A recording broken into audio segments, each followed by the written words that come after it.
Donald Trump just had an outburst in federal court so severe that the judge threatened to remove him from his own trial.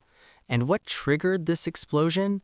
His former body man, someone who spent 4 years at Trump's side for nearly every waking moment, just testified under oath that Trump personally directed the destruction of documents while investigators were actively seeking them. The witness described Trump feeding papers into a fireplace at Mar-a-Lago while saying, and I quote, "They'll never get these." Trump's body man was one of the most trusted people in his orbit. This wasn't some distant associate or political rival with an ox to grind. This was someone who carried Trump's Diet Cokes, handled his phone, and Donald Trump just had an outburst in federal court so severe that the judge threatened to remove him from his own trial. And what triggered this explosion? His former body man, someone who spent 4 years at Trump's side for nearly every waking moment, just testified under oath that Trump personally directed the destruction of documents while investigators were actively seeking them. The witness described Trump feeding papers into a fireplace at Mar-a-Lago while saying, and I quote, "They'll never get these." Trump's body man was one of the most trusted people in his orbit. This wasn't some distant associate or political rival with an ox to grind. This was someone who carried Trump's Diet Cokes, handled his phone, and witnessed the most private moments of his presidency. From the get-go, this witness was considered unflappable, loyal to a fault, and unlikely to ever turn. But guess what? When faced with his own criminal exposure, this ultimate insider chose cooperation over incarceration. He's been meeting with prosecutors for months, and today the jury heard exactly what he told them. It's honestly hard to believe we're watching this unfold. This isn't just about one damaging witness. We're talking about an eyewitness account of evidence destruction delivered by someone whose loyalty Trump never questioned. And trust me, Trump's reaction in that courtroom tells you everything about how devastating this testimony really is. Let me fill you in on what's been happening. The trial has been building toward this moment for weeks. Prosecutors methodically presented documentary evidence, phone records, and testimony from various witnesses establishing that classified materials were improperly stored at Mar-a-Lago. The defense has been arguing that Trump relied on his attorneys, that any retention was inadvertent, and that the whole prosecution was politically motivated. It was shaping up as a credibility contest between prosecutors and Trump's version of events. But here's where the rubber meets the road. According to CNN's courtroom reporters, the atmosphere changed immediately when prosecutors called their witness to the stand. The former body man entered through a side door, avoiding eye contact with Trump entirely. The defendant reportedly sat forward in his chair, visibly tense as his former aide was sworn in. Multiple reporters noted that Trump began shaking his head before the witness even began speaking. This mess is unfolding because the witness, identified in court documents as a cooperating defendant who pleaded guilty to obstruction charges, decided that protecting Trump wasn't worth spending years in federal prison. According to Politico's December 4th report, prosecutors offered him a deal: full cooperation and truthful testimony in exchange for a significantly reduced sentence. He took it. The witness was supposed to be one of the most reliable members of Trump's inner circle, but here's the kicker.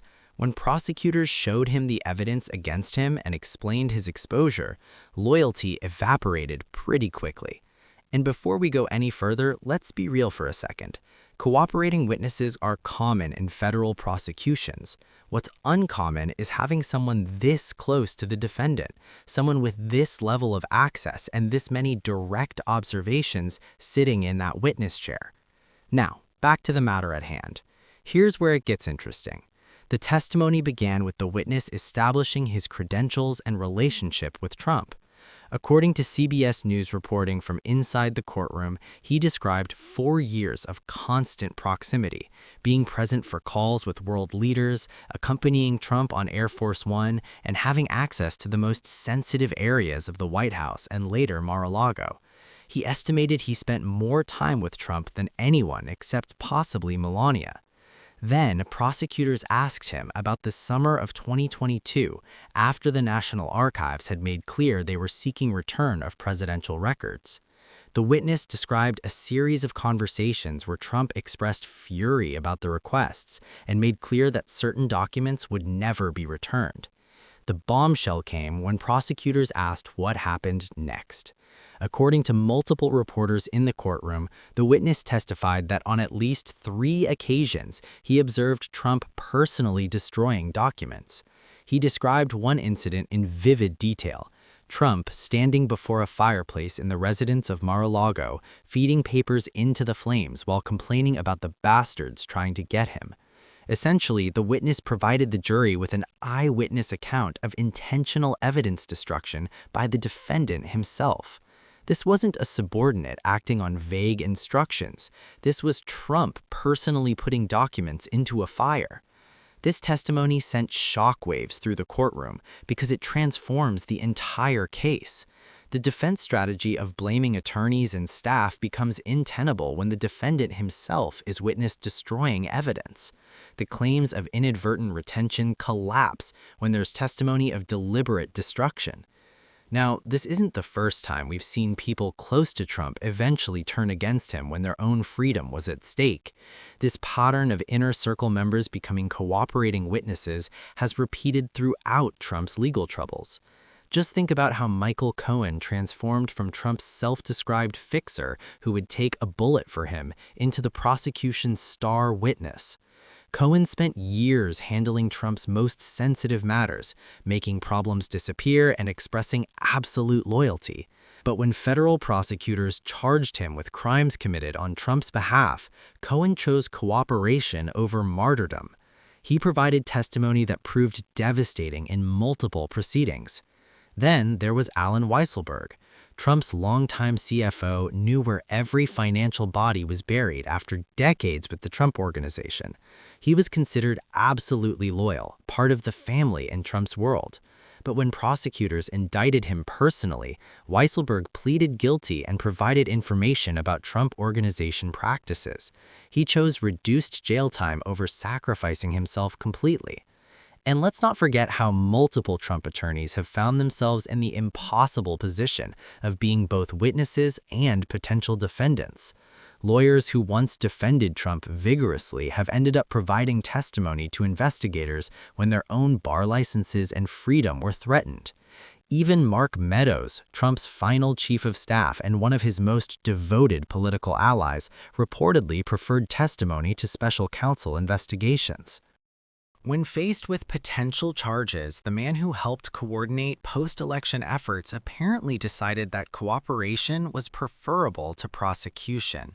Now, it looks like Trump's body man joins this list of former loyalists who discovered that Trump's protection only extends until you become a liability. The pattern is unmistakable. Trump inspires intense loyalty until the moment that loyalty requires personal sacrifice, and then his people discover they're on their own. So, what specifically did Trump do in court that caused the judge to threaten removal? Well, it all boils down to his complete inability to control himself when confronted with devastating evidence. According to reporters from multiple outlets who were present, Trump's reactions escalated throughout the testimony. He began by shaking his head vigorously. He progressed to audible muttering that drew warnings from the judge. When the witness described the fireplace incident, Trump reportedly said loudly enough for the jury to hear, "He's a liar, a complete liar." Now here's the kicker. The judge immediately called a sidebar with attorneys. When they returned, she issued a stern warning that any further outbursts would result in Trump's removal from the courtroom. She explained that defendants have the right to be present at their trials, but that right can be forfeited through disruptive behavior. According to MSNBC's legal analyst who was in the courtroom, Trump appeared to physically struggle to contain himself during the remainder of the direct examination. His face was red, his attorneys were reportedly passing him notes, urging calm. At one point, he crumpled a piece of paper so loudly that jurors turned to look at him. While the judge's warnings prevented another verbal outburst, Trump's physical demeanor continued to communicate fury. Legal experts noted that jurors were clearly observing the defendant's reactions and that visible rage during damaging testimony rarely helps with the people deciding your fate. This was the moment the defense's careful strategy began to crumble. You see, Trump's attorneys had been working to present him as a reasonable person caught up in a politically motivated prosecution. His inability to maintain composure during adverse testimony undermines that entire narrative. Jurors who see a defendant exploding in anger are less likely to view him sympathetically. And then came the cross-examination, which somehow made things worse for Trump. His attorney attempted to paint the witness as a liar seeking leniency, but the witness had been meticulously prepared. He acknowledged his plea deal openly, explained that prosecutors required complete truthfulness as a condition, and noted that any lies would void his agreement and restore his full criminal exposure. But then, when Trump's attorney suggested the witness was fabricating the fireplace story, the witness revealed that he had contemporaneous notes. He explained that he began documenting concerning incidents in 2022 when he realized something was wrong. Those notes, corroborated by other evidence, including fireplace ash analysis that prosecutors had previously introduced, devastated the fabrication argument. Now, this left Trump's defense team scrambling for alternative theories. On one side, they need to discredit an eyewitness who worked beside Trump for 4 years and has documentary support for his claims. That's extraordinarily difficult when the witness has no obvious motive to lie and faces prison if he does. On the flip side, they have to somehow explain the physical evidence that corroborates the testimony. The ash analysis, the missing documents that were logged but never recovered, the timeline that matches the witness's account. The tricky part is that every avenue of attack has been anticipated and addressed, so Trump's attorneys are caught in a bind. They can either continue attacking the witness's credibility, which means calling a longtime trusted insider a liar while ignoring corroborating evidence.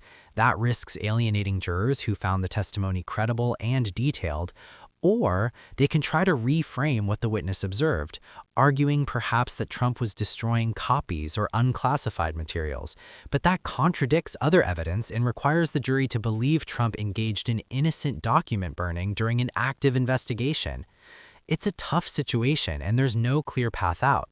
The testimony was specific, supported by evidence, and delivered by someone who knew Trump better than almost anyone. Explaining it away requires the jury to make leaps that common sense resists. This whole scenario is causing panic throughout MegaWorld.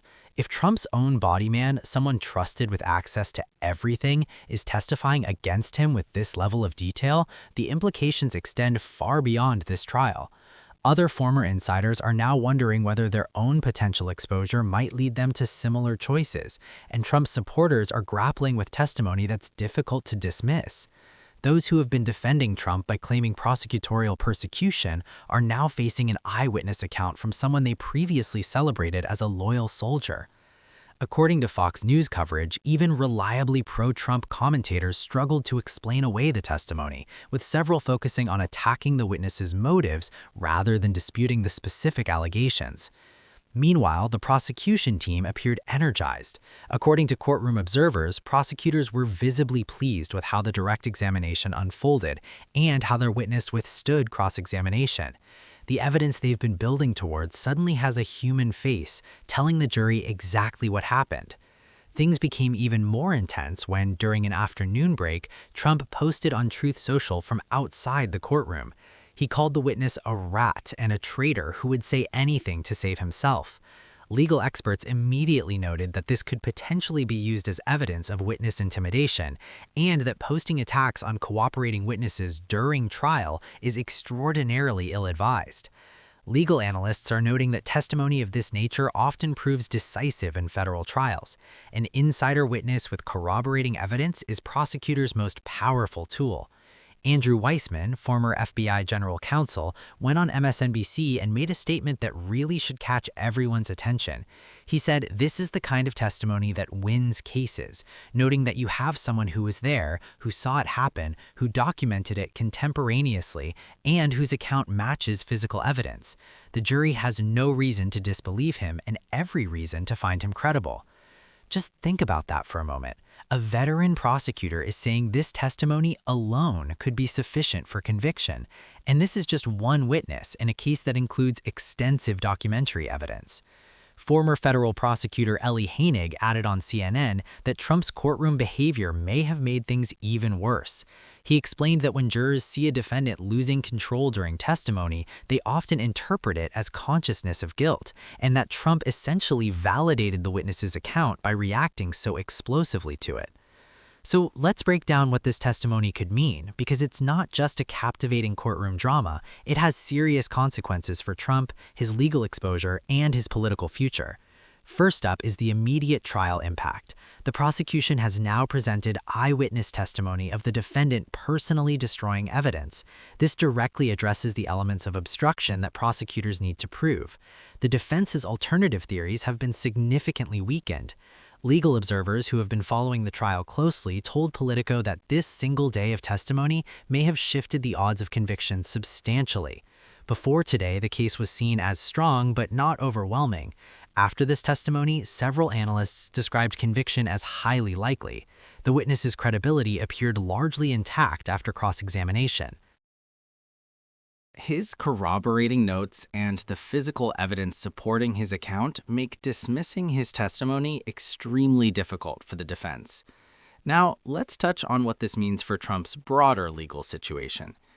This testimony potentially implicates Trump in additional criminal conduct beyond what's currently charged. If he personally destroyed documents, that's obstruction. If those documents were classified, that potentially adds to national security charges.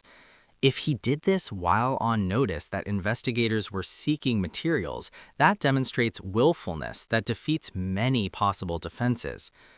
Prosecutors in other jurisdictions are undoubtedly watching this testimony carefully. The same witness may have knowledge relevant to other investigations. The precedent of an inner circle member flipping may encourage other potential cooperators. Looking ahead to the political implications, Republican candidates will now face questions about supporting someone whose own trusted aide testified to watching him destroy evidence. The testimony creates a concrete visual image that's far more damaging than abstract legal arguments.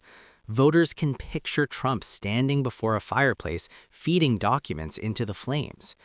So here's the deal. Donald Trump's body man, someone who spent 4 years at his side, just told a federal jury that he watched Trump personally destroy documents while investigators were seeking them. Trump's reaction was so explosive that the judge threatened to remove him from his own trial. And the corroborating evidence makes dismissing this testimony nearly impossible. This isn't just about one bad day in court.